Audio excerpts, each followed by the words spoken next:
80 migrants shipped out on the U.S. aboard a military plane. That one right there. And we're also taking a closer look at the career criminals arrested during the first day of ICE raids right here in New York City. I mean, this is just incredible stuff. We have team coverage for you. Alexis McAdams is live in New York City. But first, we'll go to Brooke Taylor, who is in El Paso, Texas.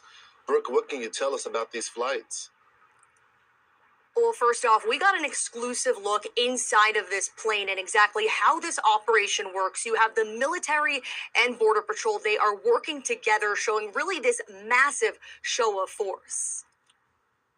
Any regrets coming into the United States illegally? Shackled one by one, Fox gets an exclusive look as dozens of illegal migrants are escorted onto the C-17 military plane headed back to Ecuador. Don't come to the United States illegally. If you do come to the United States illegally, you will be removed. 43 females and 37 males packed onto the plane, including some family units. These are illegal migrants from Ecuador who broke the law when they crossed illegally into the U.S. Will be sent back to your home country. It's all part of President Trump's plan to utilize military resources and crack down on illegal immigration.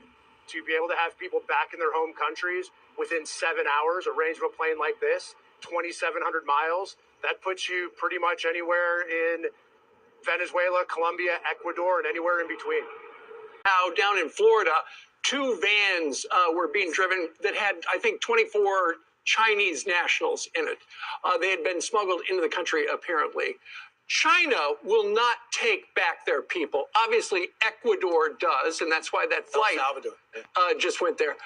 What other countries have already said, have they either said no, don't send them, or yes, we'll take them? We know that a flight went to Guatemala and now Ecuador, and the authorities took them. And again, that flight that I mentioned to Colombia that denied these illegal migrants, this was the perfect example, right? You have Alexis McAdams is in New York City right now. Alexis. Hey, Brian, yeah, so this happened pretty quickly, and not only did they have a multi-agency effort on the ground right here in the Big Apple all throughout the middle of the night last night leading to those arrests, they also had the DHS secretary herself out here, Kristi Noem, telling us that she was going to go one by one on those raids and watch who was taken out, saying they were targeting violent migrant criminals. She says she asked President Trump for this job because she knows how important it is. Watch. The community is safer now.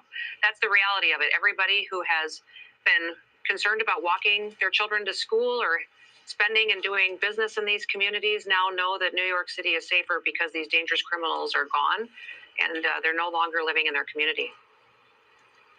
The DHS secretary